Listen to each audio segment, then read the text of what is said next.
ನೇಪಾಳದಲ್ಲಿ ಪ್ರಜೆಗಳು ತಿರುಗಿ ಬಿದ್ರು. ಈಗ ನೇಪಾಳದ ಬಳಿಕ ಫ್ರಾನ್ಸ್ನಲ್ಲೂ ಕೂಡ ಹಿಂಸಾಚಾರದ ವಾತಾವರಣ ಪ್ರಾರಂಭಗೊಂಡಿದೆ. ಆರ್ಥಿಕ ಅವ್ಯವಸ್ಥೆ ಕಟ್ಟೆಯೊಡೆದ ಜನಾಕ್ರೋಶ. ನೇಪಾಳ ಆಯಿತು, ಈಗ ಫ್ರಾನ್ಸ್ನಲ್ಲೂ ಕೂಡ ಅಲ್ಲಿನ ಪ್ರಜೆಗಳಿಂದ ಆಕ್ರೋಶ. ಅಲ್ಲಿನ ಎಕಾನಮಿ ಅವ್ಯವಸ್ಥೆ ಕಟ್ಟೆಯೊಡೆದ ಪರಿಣಾಮ ಜನಾಕ್ರೋಶ. ಸರ್ಕಾರದ ಆರ್ಥಿಕ ನೀತಿ ವಿರೋಧ ಮಾಡಿ ಜನರ ಪ್ರೊಟೆಸ್ಟ್ಗಳು. ಎಲ್ಲೆಡೆ ಬೆಂಕಿ ಧಗಿಸುತ್ತಿದೆ ರಾಜಧಾನಿ ಪ್ಯಾರಿಸ್. ಹಿಂಸಾತ್ಮಕ ರೂಪಕ್ಕೆ ತಿರುಗಿದ ಪ್ರೊಟೆಸ್ಟ್, ಅಲ್ಲಿನ ನಾಗರಿಕರ ಪ್ರತಿಭಟನೆ ರಕ್ತ ಸಿಕ್ತವಾಗ್ತಾ ಇದೆ. ರಸ್ತೆ ತಡೆದು ವಾಹನಗಳಿಗೆ ಬೆಂಕಿ, ಆಕ್ರೋಶ, ಪೊಲೀಸರ ಮೇಲೆ ಕಲ್ಲು ತೂರಾಟ. 200ಕ್ಕೂ ಹೆಚ್ಚು ಪ್ರತಿಭಟನಾಕಾರರು ಅರೆಸ್ಟ್. ಪ್ರತಿಭಟನಾಕಾರರ ಮತ್ತು ಪೊಲೀಸರ ನಡುವೆ ಘರ್ಷಣೆಗಳು ಕೂಡ ಶುರುವಾಗಿದೆ. ಅಶ್ರುವಾಯು ಪ್ರಯೋಗ ಆಯಿತು. 200ಕ್ಕೂ ಹೆಚ್ಚು ಜನ ಅರೆಸ್ಟ್ ಆಗಿಯೂ ಆಯಿತು. 80,000ಕ್ಕೂ ಅಧಿಕ ಪೊಲೀಸರ ನಿಯೋಜನೆ. ವಿವಿಧೆಡೆ ಕೈಮೀರಿದ ಪರಿಸ್ಥಿತಿ, ಭಾರಿ ಘರ್ಷಣೆ. ಸೇಮ್ ಟು ಸೇಮ್ ನೇಪಾಳದಲ್ಲೂ ಕೂಡ ಯಾವಾಗ ಅಲ್ಲಿನ ವಾಲ್ಕಂಡು ಒಂದು ನಿರ್ಧಾರ ತಗೊಂಡು ಶುರುವಾಯಿತು ನೋಡಿ. ಯಾವಾಗ ನೇಪಾಳದ ವಾಲ್ಕಂಡ್ ಒಂದು ನಿರ್ಧಾರ ತಗೊಂಡು ಸೋಷಿಯಲ್ ಮೀಡಿಯಾ ಬ್ಯಾನು ಅದು ಇದು ಅಂತ ಹೇಳಿ, ಆರಂಭಿಕ ಕಾಲಘಟ್ಟದಲ್ಲೂ ನೇಪಾಳದಲ್ಲಿ ಆಗಿದ್ದು ಹಿಂಗೇನೆ, ಪ್ರೊಟೆಸ್ಟು, ಅಲ್ಲಲ್ಲಿ ಘೋಷಣೆ. ಅದಾದ ನಂತರ ಫ್ರಾನ್ಸ್ನಲ್ಲಿ ಈಗ 80,000 ಪೊಲೀಸರ ನಿಯೋಜನೆ ಆಗಿದೆ.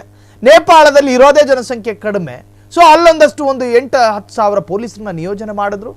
ಪೊಲೀಸರಿಗೆ ಕಲ್ಲು ಎತ್ತಿ ಹೊಡೆಯೋ ಪರಿಸ್ಥಿತಿ ನಿರ್ಮಾಣ ಆಯಿತು. ಅದಾದ ನಂತರವೂ ವಾಲಿಕೊಂಡಿದ್ದ ತನ್ನ ನಿರ್ಧಾರವನ್ನು ಬದಲು ಮಾಡಿಕೊಳ್ಳಲಿಲ್ಲ. ಮತ್ತಷ್ಟು ಪ್ರಜೆಗಳ ಮೇಲೆ ಒಂದು ತರಹದ ದೌರ್ಜನ್ಯ ಮಾಡೋದಕ್ಕೆ ಶುರು ಮಾಡ್ಕೊಂಡ. ಜನನೂ ಕೂಡ ನಾವು ನಿನ್ನೆ ಮಾಡಿದ್ದು ಅಲ್ಪ, ಇವತ್ತೊಂದು ಸ್ವಲ್ಪ, ನಾಳೆ ನಿನಗೆ ಹಿಡ್ತೀವಿ ಅಂತ ಹೇಳಿ ಅನ್ಕೊಂಡ್ರೋ ಏನೋ. ಕಂಡು ಜಾಗಕ್ಕೆ ಬೆಂಕಿ ಇಟ್ಟರು, ಸರ್ಕಾರದ ಆಸ್ತಿ ಪಾಸ್ತಿಗಳನ್ನು ನಾಶ ಮಾಡಿದ್ರು, ಸರ್ಕಾರಿ ಉದ್ಯೋಗಿಗಳನ್ನು ಕೂಡ ತಮಗೆ ಎಟ್ಕೋ ಜಾಗಕ್ಕೆ ಗುಮ್ಮಿದ್ರು. ಇಡೀ ಸರ್ಕಾರದ ಜಂಘಾಬಲವೇ ಕುಸಿಯೋದಕ್ಕೆ ಶುರುವಾಯಿತು. ಮಾಜಿ ಆಗಿದ್ದವರು ನಗ್ತಿದ್ರು, ಹಾಲಿಗೆ ಇದೇ ಕಜಾಯ ಅಂತ. ಹಾಲಿ ಮಾಜಿ ಅನ್ನೋದು ನೋಡಿದಲ್ಲೇ ಹುಡುಕಾಡ್ಕೊಂಡು ಹೊಡೆದ್ರು. ಎಕ್ಸು ಗೊತ್ತಿಲ್ಲ ಅವರಿಗೆ, ಸಿಟ್ಟಿಂಗೂ ಗೊತ್ತಿಲ್ಲ. ಎಕ್ಸಿಗೂ ಹೊಡೆದ್ರು, ಸಿಟ್ಟಿಂಗಿಗೂ ಹೊಡೆದ್ರು. ಒಟ್ಟಾರೆ ನೇಪಾಳ ಅನ್ನೋ ಹಿಂದೂ ಭೂಮಿ ರಣರಂಗವಾಗಿ ಬದಲಾಯಿತು. ಸೊ ನಾವು ನಿಮಗೆ ಒಂದೇ ಫ್ರೇಮ್ನಲ್ಲಿ 2 ವಿಜುವಲ್ಸ್ ಅನ್ನು ತೋರಿಸ್ತಾ ಇದ್ದೀವಿ. ಕೆಲವೊಮ್ಮೆ ಏನಾಗುತ್ತೆ, ನೆರೆಯ ರಾಷ್ಟ್ರದವರಿಗೆ ಹತ್ತಿರದ ದೇಶದಲ್ಲಾಗಿರ್ತಕ್ಕಂಥ ಕೆಲ ಘಟನೆಗಳು ಇನ್ಸ್ಪೈರ್ ಆಗ್ತವೆ, ಪ್ರೇರಣೆಗೆ ಒಳಗಾಗ್ತಾರೆ. ಒಂದು ಪ್ರತಿಭಟನೆ ಒಂದು ದೇಶದ ನಿರ್ಧಾರವನ್ನೇ ಅದಲು ಬದಲು ಮಾಡ್ತು. ನಮ್ಮ ದೇಶದಲ್ಲಿ ಯಾಕಾಗಬಾರದು ಈ ಕ್ರಾಂತಿ ಅನ್ಕೊಂಡ್ರೋ ಏನೋ ಫ್ರಾನ್ಸಿನ ಪ್ರಜೆಗಳು. ನೇಪಾಳದಲ್ಲಿ ಆಗಿದ್ದನ್ನು ಗಮನಿಸಿದ್ರಲ್ಲ. ಕಡೆಯದಾಗಿ ನೇಪಾಳದ ಅಧ್ಯಕ್ಷ ರಾಜೀನಾಮೆ ಕೊಟ್ಟು ಹೆಲಿಕಾಪ್ಟರ್ ಅನ್ನ ಕಬ್ಬಣ ಹಿಡ್ಕೊಂಡು ಹಾರೋದ, ಎಸ್ಕೇಪು. ಬದುಕುಳಿದ್ರೆ ಎಲ್ಲಾದ್ರೂ ಆಯ್ಕೊಂಡು ತಿನ್ಕತ್ತೀನಿ ಅಂತ ಹೇಳಿ ಓಡೋದಾತ.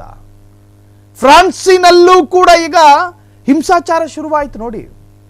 ಪ್ರತಿಭಟನೆಯ ಸೋಗಿನಲ್ಲಿ ಇಡೀ ಫ್ರಾನ್ಸಿನ ಕ್ಯಾಪಿಟಲ್ ಸಿಟಿ ಪ್ಯಾರಿಸ್ ಒತ್ಕೊಂಡು ಉರಿತಾ ಇದೆ ಧಗನೆ. ಮುಂದಿದ್ದು ಯಾವ ತಿರುವನ್ನು ಪಡೆದುಕೊಳ್ಳುತ್ತೋ ಆ ಡೆವಲಪ್ಮೆಂಟ್ಗಳನ್ನು ಗಮನಿಸಬೇಕಷ್ಟೇ.